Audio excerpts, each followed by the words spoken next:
അങ്ങനെ നമ്മുടെ വെളുത്തുള്ളി അച്ചാർ റീസ്റ്റോക്ക് ചെയ്തിട്ടുണ്ട് കേട്ടോ.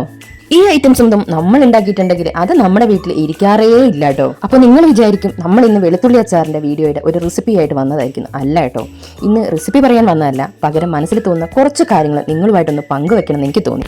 വയനാടിന്റെ ഇപ്പോഴത്തെ അവസ്ഥ എന്താ, നിങ്ങൾ സേഫ് ആണോ എന്നൊക്കെ ചോദിച്ച് ഒരുപാട് പേര് വിളിക്കുകയും മെസ്സേജ് അയക്കുകയും ഒക്കെ ചെയ്യുന്നുണ്ട് കേട്ടോ. എല്ലാവരോടുമായിട്ട് ആദ്യം തന്നെ ഒരു കാര്യം പറയട്ടെ, നമ്മൾ വളരെയധികം സേഫിലാണ്, ഒരു കുഴപ്പവും ഇല്ല. മഴ നല്ലോണം ഉണ്ട് എങ്കിൽ പോലും നമുക്ക് ഇപ്പം ഉണ്ടായ ഒരു പ്രശ്നം, വയനാട്ടിൽ ഉണ്ടായ ഒരു പ്രശ്നം നമ്മുടെ ഇവിടെ നിന്ന് ഒരു 10-20 കിലോമീറ്റർ അപ്പുറയാണ്. അപ്പം നമ്മൾ സേഫാണ്, കുഴപ്പങ്ങളൊന്നുമില്ല. അവിടെ ദുരന്തത്തിൽപ്പെട്ട ആൾക്കാർക്കും അവരുടെ കുടുംബത്തിനും ഒക്കെ വേണ്ടി എല്ലാവരും ആദ്യം തന്നെ എൻ്റെ വീഡിയോ കാണാൻ സമയം കണ്ടെത്തിയ എല്ലാവർക്കും ഹൃദയം തന്നെ നന്ദി കേട്ടോ. നിങ്ങൾ തരുന്ന ഓരോ ലൈക്കും ഓരോ കമന്റും ഓരോ ഷെയറും എനിക്കത് വലിയ സന്തോഷം. ജീവിതത്തിൽ എല്ലാവർക്കും പ്രശ്നങ്ങളുണ്ട്. പുറത്തുനിന്ന് കാണുന്ന ജീവിതവും യഥാർത്ഥ ജീവിതവും പലപ്പോഴും ഒരുപോലെയാകും. ഓരോരുത്തരും ഓരോ പോരാട്ടങ്ങളിലൂടെയല്ലേ കടന്നു പോകുന്നത്. അതുകൊണ്ട് ആരെയും അവരുടെ പുറംകാഴ്ച മാത്രം കണ്ടിട്ട് വിലയിരുത്തരുത് കേട്ടോ. ഒരു ചെറിയ ബിസിനസ് തുടങ്ങുന്നത് അത്ര എളുപ്പമുള്ള കാര്യമൊന്നുമല്ല കേട്ടോ. ചില ദിവസങ്ങളിൽ ഓർഡറുകൾ നല്ലോണം വരുന്നുണ്ട്, ചില ദിവസങ്ങളിൽ ഒന്നും വരാതിരിക്കുന്നുണ്ട്. പക്ഷെ അതുകൊണ്ടൊന്നും ശ്രമം നിർത്താൻ പാടില്ല കേട്ടോ. നമ്മൾ പതിയെ മുന്നോട്ട് പോയാൽ മാത്രമേ ഒരു ബിസിനസ് വളർന്നു വരുള്ളൂ. ഒരുപാട് ലാഭം നോക്കിയിട്ടൊന്നും അല്ല കേട്ടോ നമ്മളിത് ചെയ്യുന്നത്. അതിൽ ഒരുപാട് ആത്മാർത്ഥതയും സമയവും പരിശ്രമവും ഒക്കെ നൽകുന്നുണ്ട്. അത് മനസ്സിലാക്കി പിന്തുണയ്ക്കുന്ന ഓരോ കസ്റ്റമറും അവർക്ക് എൻ്റെ ഹൃദയം നിറഞ്ഞ എൻ്റെ അച്ചാർ വാങ്ങിയിട്ട് വീണ്ടും വീണ്ടും ഓർഡർ ചെയ്യുന്നവരോടും മറ്റുള്ളവരോട് പറഞ്ഞ് പരിചയപ്പെടുത്തുന്നവർക്കും പ്രത്യേകം നന്ദിയുണ്ട്. നിങ്ങളുടെ വിശ്വാസമാണ് കേട്ടോ എനിക്കത് കൂടുതൽ ഉത്തരവാദിത്തം നൽകി. എന്നെ 1-2 പേര് വിളിച്ചിട്ട് എന്നോട് ചോദിച്ചിരുന്നു കേട്ടോ, ചേച്ചി ഇതെങ്ങനെയാണ് തുടങ്ങുന്നത്, എന്തൊക്കെയാണ് ഇതിൻ്റെ കാര്യങ്ങൾ എല്ലാം ചോദിച്ചിട്ടുണ്ടായിരുന്നു കേട്ടോ. അപ്പോൾ പുതിയതായി എന്തെങ്കിലും തുടങ്ങാൻ ആഗ്രഹിക്കുന്നവർക്ക് ഒരു കാര്യം ഞാൻ പറയാം, ആളുകൾ എന്ത് പറയും എന്ന് ചിന്തിച്ചിട്ട് അവസരങ്ങൾ നഷ്ടപ്പെടുത്തരുത്. ഇന്ന് നിങ്ങളെ പരിഹസിക്കുന്നവർ തന്നെ നാളെ നിങ്ങളുടെ വിജയത്തെക്കുറിച്ച് സംസാരിക്കാനും സാധ്യതയുണ്ട്. സത്യം പറഞ്ഞാൽ അച്ചാർ ഉണ്ടാക്കാൻ തുടങ്ങിയപ്പോൾ ഇത്രയും നല്ല പ്രതികരണം ലഭിക്കുമെന്ന് ഒരിക്കലും കരുതിയിരുന്നില്ല കേട്ടോ. പക്ഷേ അച്ചാർ വാങ്ങിയ പലരും വീണ്ടും വിളിച്ചിട്ട് ചേച്ചി അച്ചാർ വളരെ സൂപ്പറാണ്, വീട്ടിലുള്ള എല്ലാവർക്കും ഒരുപാട് ഇഷ്ടമായി, വീണ്ടും അയച്ചു തരണം എന്നൊക്കെ പറഞ്ഞപ്പോണ്ടല്ലോ ശരിക്കും മനസ്സ് നിറഞ്ഞു. ഒരു ചെറിയ ബിസിനസ് വളരുന്നത് പരസ്യം കൊണ്ടൊന്നും അല്ല കേട്ടോ, ശരിക്കും കസ്റ്റമറുടെ വിശ്വാസം കൊണ്ടാണ്. നിങ്ങൾ ഒരാൾ മറ്റൊരാളോട് പറഞ്ഞ് പരിചയപ്പെടുത്തുന്നതും വീണ്ടും ഓർഡർ ചെയ്യുന്നതും നല്ല അഭിപ്രായങ്ങൾ പറയുന്നതൊക്കെയാണ് കേട്ടോ എൻ്റെ ഏറ്റവും വലിയ സംഭവം. എൻ്റെ അച്ചാർ വാങ്ങിയ എല്ലാവരോടും ഒരു അപേക്ഷ മാത്രമേ ഉള്ളൂ, എന്തെങ്കിലും കുറവോ നിർദ്ദേശങ്ങളോ തോന്നിയിട്ടുണ്ടെങ്കിൽ മടിക്കാതെ പറയണം. കാരണം നിങ്ങളുടെ അഭിപ്രായങ്ങൾ കേട്ടാണ് ഞാൻ ഓരോ ദിവസവും കൂടുതൽ മെച്ചപ്പെടുത്താൻ ശ്രമിക്കുന്നത് കേട്ടോ. അതുപോലെ ഒരുപാട് പേരുടെ സംശയമാണ് കേട്ടോ, ശരിക്കും അച്ചാർ ഫ്രിഡ്ജിൽ വെക്കണോ എന്നുള്ളത്.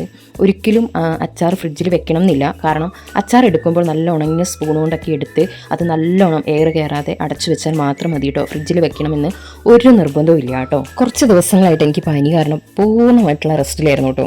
അതുകൊണ്ടാണ് പുതിയ വീഡിയോകളോ അല്ലെങ്കിൽ പുതിയ ഓർഡറുകൾ, കുറച്ച് ഓർഡറുകൾ മാത്രമേ ഞാൻ പിടിച്ചിട്ടുണ്ടായിരുന്നുള്ളൂ. എനിക്ക് പോയിട്ട് അയച്ചു കൊടുക്കാനായിട്ട് എനിക്ക് കൽപ്പറ്റ എത്തണം. അപ്പം അതിൻ്റെ ഒരു ബുദ്ധിമുട്ടും കാര്യങ്ങളൊക്കെ ആയിട്ട് ഓർഡറുകളൊക്കെ പെൻഡിങ് ആയിരുന്നു. അപ്പോൾ ഇന്ന് ഒക്കെ ആയിട്ട് അത് അയച്ച് റെഡിയാക്കിയിട്ടുണ്ട്. അപ്പം പഴയതുപോലെ തന്നെ ആക്റ്റീവ് ആവും, അച്ചാറിൻ്റെ കാര്യത്തിലും വീഡിയോസിൻ്റെ കാര്യത്തിലും ഒക്കെ ആവും കേട്ടോ. ഒരുപാട് പേര് മെസ്സേജ് അയച്ചും ഫോൺ വിളിച്ചൊക്കെ വിശേഷം ചോദിക്കുന്നുണ്ടായിരുന്നു. എല്ലാവർക്കും നന്ദി. കാരണം നിങ്ങളുടെ ആ ഒരു സമയത്തിൻ്റെ ഇടയിലും ഞങ്ങളെ എന്ന ഒരു ഫാമിലീനെ എല്ലാവരും ഓർക്കുകയും കറക്റ്റ് സമയത്ത് കാണാതാവുമ്പോൾ നമ്മളെ അന്വേഷിച്ച് വിളിക്കുകയൊക്കെ ചെയ്തിട്ടുണ്ടല്ലോ. എല്ലാവർക്കും ഒരുപാട് താങ്ക്സ്. ഒന്നും ചെയ്യാതെ വീട്ടിൽ ഇരിക്കുന്ന ഒരു കാര്യം അതെനിക്ക് വളരെ ബുദ്ധിമുട്ടാണ് കേട്ടോ. ചെയ്യാൻ ഒരുപാട് കാര്യങ്ങൾ മനസ്സിലുണ്ട്, പക്ഷേ ആരോഗ്യം അത് സമ്മതിച്ചിട്ടുണ്ടായിരുന്നില്ല. ഇപ്പം ഞാൻ ഓക്കെ ആയിട്ട് വരുന്നുണ്ട്. അപ്പം ആരോഗ്യം ആദ്യം നോക്കണമല്ലോ. അതെല്ലാം കഴിഞ്ഞ് ഞാനിപ്പം ഓക്കെ ആയിട്ടുണ്ട്. അപ്പോൾ ഇനി നമ്മുടെ അച്ചാർ കാര്യങ്ങളൊക്കെ ഓർഡർ വരുന്നതിനനുസരിച്ച് അപ്പോൾ അയക്കുന്നതായിരിക്കും. വെളുത്തുള്ളി വറുത്തെടുത്ത എണ്ണയിൽ തന്നെയാണ് കേട്ടോ ഞാൻ ബാക്കി ഐറ്റംസ് എല്ലാം ഇട്ട് അച്ചാറാക്കുന്നത്. ഇങ്ങനെയൊക്കെ ചെയ്യുമ്പോൾ ശരിക്കും നമ്മുടെ മനസ്സിനൊരു പ്രത്യേക സമാധാനമാണ് കേട്ടോ. ഓരോ ദിവസം എന്തെങ്കിലും പുതിയതായി ചെയ്യാനാണ് കേട്ടോ ഇപ്പം ഞാൻ നോക്കുന്നത്. ഓരോ ഐറ്റം എന്ത് ഐറ്റം ഇന്ന് അച്ചാറിടാം എന്നാണ് എൻ്റെ നേരം വെളുത്തുള്ള ചിന്ത. ചിലർ ചോദിക്കാറുണ്ട് ഇത്രയും സമയമെടുത്ത് ഇതെല്ലാം ചെയ്യാൻ ചേച്ചിക്ക് മടിയില്ലെന്ന്. പക്ഷെ ഇഷ്ടമുള്ള ജോലി ചെയ്യുമ്പോൾ സമയം പോകുന്ന പോലും അറിയില്ല കേട്ടോ. പിന്നെ ജീവിതത്തിൽ എല്ലാം നമ്മുടെ ഇഷ്ടം പോലെ നടക്കുന്നില്ലല്ലോ. പക്ഷെ നടക്കുന്നതിൽ നല്ലത് കണ്ടെത്താൻ തന്നെ പഠിച്ചിട്ടുണ്ടേ നമുക്ക് മനസ്സ് ശാന്തമായിരിക്കും കേട്ടോ. അങ്ങനെ ഒന്നാണ് എൻ്റെ ഇത്. ഞാനും ഒരുപാട് അവിടെ ഇവിടെയൊക്കെ ജോലിക്ക് പോയിക്കൊണ്ടിരുന്നപ്പോൾ വളരെ ബുദ്ധിമുട്ടായിരുന്നു. ഇപ്പം നമ്മുടെ ഇഷ്ടത്തിന് നമ്മുടെ സൗകര്യത്തിനൊക്കെ ചെയ്യുമ്പോൾ അത് വലിയൊരു കാര്യമായിട്ട്. അതുപോലെ ഇതുവരെ അച്ചാർ നമ്മുടെ അടുത്ത് നിന്ന് മേടിച്ച കസ്റ്റമറോടാണ് കേട്ടോ, നിങ്ങൾക്ക് എൻ്റെ നിന്ന് മേടിച്ചിട്ട് ഏത് അച്ചാറാണ് ഏറ്റവും കൂടുതൽ ഇഷ്ടപ്പെട്ടതെന്ന് നിങ്ങൾക്കൊന്ന് കമൻറ്റ് പറയണം കേട്ടോ. അതുപോലെ പലരും നമ്മളോട് വ്യത്യസ്തമായ അച്ചാറുകൾ ചോദിക്കുന്നുണ്ട് കേട്ടോ. അപ്പം നമ്മൾ അതും കൊണ്ടുവരാൻ ശ്രമിക്കുന്നുണ്ട്. അതുപോലെ തന്നെ ചേച്ചി വെളുത്തുള്ളി അച്ചാർ ഒരുപാട് ഇഷ്ടമായി, ഇനി വേറെ എന്തൊക്കെയുണ്ട് എന്ന് ചോദിക്കുന്നവരുണ്ട്. എല്ലാവരും നമ്മുടെ വാട്സപ്പ് നമ്പറിൽ പിന്നെ കോൺടാക്ട് ചെയ്യുക. അതിൽ നമ്മൾ ലിസ്റ്റ് ഇട്ട് തരുന്നതായിരിക്കും. പിന്നെ അച്ചാർ ഉണ്ടാക്കുക എന്നത് ഒരു വലിയ ജോലി മാത്രമായിട്ട് എടുക്കുന്നില്ല കേട്ടോ. ഓരോ തവണ എന്തെങ്കിലുമൊക്കെ പുതിയത് പഠിക്കുക, അതുപോലെ തന്നെ നല്ലത് ചെയ്യാനുള്ള ഒരു അവസരം കൂടിയായിട്ടാണ് കേട്ടോ ഞാനിതിനെ. എനിക്കൊരാഗ്രഹം മാത്രമേ ഉള്ളൂ, ഒരിക്കലും എൻ്റെ അച്ചാർ വാങ്ങിയവർ വീണ്ടും വീണ്ടും വാങ്ങണം എന്നുള്ള ഒരു തോന്നൽ വരണം. അതാണ് എൻ്റെ ഏറ്റവും വലിയ അംഗീകാരം കേട്ടോ. അത് എൻ്റെ ഒരു വിശ്വാസമാണ്. അത് ഇതുവരെയുള്ള എല്ലാ കസ്റ്റമേഴ്സും അത് മുന്നോട്ട് കൊണ്ടുപോകുന്നുണ്ട്. മേടിച്ചവർ തന്നെ വീണ്ടും വീണ്ടും മേടിക്കുന്നുമുണ്ട്. അത് വലിയൊരു അംഗീകാരം തന്നെയാണ് കേട്ടോ. ഒരു കാര്യം ചെറിയൊരു സ്നേഹത്തോടു കൂടി തന്നെ പറയട്ടെ, പലരും വളരെ സ്നേഹത്തോടെ വിളിക്കുകയും മെസ്സേജ് അയക്കുകയും ഒക്കെ ചെയ്യുന്നുണ്ട്. അതിന് ആദ്യം തന്നെ ഹൃദയം നിറഞ്ഞ നന്ദി. പക്ഷേ ചില സമയങ്ങളിൽ നമുക്ക് തുടർച്ചയായിട്ട് ഒരുപാട് കോളുകൾ വരാറുണ്ട്. അപ്പോൾ ഞാൻ അടുക്കളയിലോ അച്ചാർ തയ്യാറാക്കുന്ന ജോലിയിലോ പുറത്തൊക്കെ ആയിരിക്കും ചിലപ്പോൾ ഓർഡർ എടുക്കാനും ഓർഡർ ഷോപ്പുകളിൽ കൊണ്ട് കൊടുക്കാനും ഒക്കെ പോകുന്ന ചില സമയങ്ങളായിരിക്കും. അപ്പോൾ നമുക്ക് ആ കോളുകൾ എടുക്കാൻ പറ്റാതെ വരുന്നുണ്ട്. അതുകൊണ്ട് ഫോൺ എടുക്കാൻ കഴിഞ്ഞിട്ടില്ലെങ്കിൽ ആരും അതിന് ഒരു മുഷിപ്പ് വിചാരിക്കരുത്. ഒന്ന് വാട്സപ്പിൽ മെസ്സേജ് ഇട്ടാൽ മാത്രം മതി. നമ്മൾ അതിനനുസരിച്ച് എന്തായാലും റിപ്ലൈ തരുന്നതായിരിക്കും കേട്ടോ. അതുപോലെ തന്നെ ഒരു ചെറിയൊരു റിക്വസ്റ്റ് കൂടിയുണ്ട്. നമ്മൾ ഈ ഫോൺ നമ്പർ ഇട്ടിരിക്കുന്നതിന് അച്ചാറിന് വേണ്ടി ഓർഡർ ചെയ്യാനും അതുമായിട്ട് ബന്ധപ്പെട്ട വിവരങ്ങൾ നൽകാനുമാണ് കേട്ടോ. അതിനായിട്ട് ദയവായിട്ട് അച്ചാറുമായിട്ട് ബന്ധപ്പെട്ട കാര്യങ്ങൾക്ക് മാത്രം ഈ നമ്പർ യൂസ് ചെയ്യുക. അല്ലാതെ കുറച്ച് പേര്, ഒരുപാട് പേരൊന്നുമില്ല, ഒരു 2-3 പേര് നമ്മളെ അതിൽ ഭയങ്കരമായിട്ട് മിസ്യൂസ് ചെയ്യുന്നുണ്ട് ആ ഒരു നമ്പർ വെച്ചിട്ട്.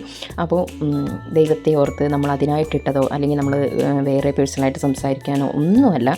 നമ്മൾ ഈ അച്ചാറിൻ്റെ ഒരു ആവശ്യത്തിന് വേണ്ടി എന്നോട് സ്നേഹത്തോടെ സംസാരിച്ചവർ ഞാൻ അവർക്ക് മറുപടി കൊടുത്തിട്ടുണ്ട്. ആരോടാ പറഞ്ഞിരിക്കുന്നതെന്നുള്ളത് ഏകദേശം വീഡിയോസ് കാണുന്നവർക്ക് നന്നായിട്ട് മനസ്സിലാവും. അപ്പം നെഗറ്റീവോളികളോടാണ് പറയുന്നത്. നിങ്ങൾ ലൈവിൽ വന്നിട്ട് നിങ്ങൾ ഈ നമ്പർ എടുക്കും. അപ്പോൾ നമ്പർ എടുക്കുമ്പം നിങ്ങൾ വിചാരിക്കും നമ്മളതിൽ ഹായ് ഹൂയൊക്കെ ഇട്ട് വരും. ദൈവത്തെ ഓർത്തതില്ല. നമ്മൾ ഇതിനു വേണ്ടി മാത്രം ഇട്ട നമ്പറാണ്. അത് മിസ്യൂസ് ചെയ്യരുത്. നമ്മളൊരാവശ്യത്തിന്, നമ്മുടെ ഒരു ബിസിനസ്സാണ്, നമ്മുടെ ജീവിതമാർഗ്ഗമാണ്, നമ്മളത് ആയിട്ട് പൊയ്ക്കോട്ടെ. അപ്പം നെഗറ്റീവ് പറയുന്നവർ നെഗറ്റീവ് പറഞ്ഞുകൊണ്ടിരുന്നു, നോ പ്രോബ്ലം. പക്ഷേ നമ്മുടെ ഫോണിൽ മെസ്സേജ് അയച്ചുകൊണ്ടുള്ള ഒരു നെഗറ്റീവൊന്നും എന്തായാലും തൽക്കാലത്തേക്ക് വേണ്ട. അങ്ങനെ നമ്മുടെ വെളുത്തുള്ളി അച്ചാർ റെഡി ആയിട്ടുണ്ട് കേട്ടോ. നമ്മുടെ സ്റ്റോക്ക് തീർന്നിട്ടുണ്ടായിരുന്നു. അപ്പം വെളുത്തുള്ളി അച്ചാർ റെഡി ആയിട്ടുണ്ട്. വേണ്ടവർ കോൺടാക്ട് ചെയ്യുക. നമ്മുടെ ഫോൺ നമ്പർ കൊടുത്തിട്ടുണ്ട്, ഷോർട്ട്സിലും എല്ലാം കൊടുത്തിട്ടുണ്ട്. അപ്പം വെളുത്തുള്ളി അച്ചാർ മാത്രമല്ല, നമ്മുടെ കയ്യിൽ ഒരുപാട് അച്ചാറിൻ്റെ ഐറ്റംസ് ഉണ്ട്. വേണ്ടവരെല്ലാവരും ഓടി ചെന്നിട്ട് ഓർഡർ ചെയ്യുക. അപ്പോൾ ഈ വീഡിയോ ഇവിടെ വരെ കണ്ട എല്ലാവർക്കും ഒരുപാട് താങ്ക്സ് കേട്ടോ. ഈ ഒരു സ്നേഹവും പിന്തുണയൊക്കെ എപ്പോഴും എൻ്റെ കൂടെ ഉണ്ടാവണം കേട്ടോ. അതാണ് എൻ്റെ ഏറ്റവും വലിയൊരു പ്രചോദനവും. പിന്നെ വീണ്ടും മറ്റൊരു രുചികരമായ അച്ചാറും വിശേഷങ്ങളും ഒക്കെയായിട്ട് ഞാൻ വീണ്ടും വരുന്നതാണ്. അപ്പോൾ ഈ വീഡിയോ കാണുന്നവർ നമ്മുടെ വീഡിയോസ് ലൈക്ക് ചെയ്യാനും ഷെയർ ചെയ്യാനും കമൻറ്റ് ചെയ്യാനും ഒന്നും മറന്നു പോകരുത് കേട്ടോ. ഇത് പിന്നെ നമ്മൾ തണുത്തതിന് ശേഷം മാത്രമാണ് നമ്മൾ കുപ്പികളിലേക്ക് ആക്കി വെക്കുക കേട്ടോ. ഇപ്പോൾ പിന്നെ എനിക്ക് വലിയ കുപ്പികളിലേക്ക് എടുത്ത് മാറ്റി വെക്കാനുള്ളൊരു സമയം കിട്ടാറില്ല. എല്ലാം നേരിട്ട് തന്നെ നമ്മുടെ ബോട്ടിലുകളിലേക്ക് ആക്കും തണുത്ത് കഴിഞ്ഞിട്ട്. അപ്പം നമ്മുടെ വീഡിയോ ഇത്രയേ ഉള്ളൂ. വീഡിയോ ഇഷ്ടപ്പെടുകയാണെന്നുണ്ടെങ്കിൽ മറക്കരുത് അതുപോലെ തന്നെ ഓർഡർ ചെയ്യാനും.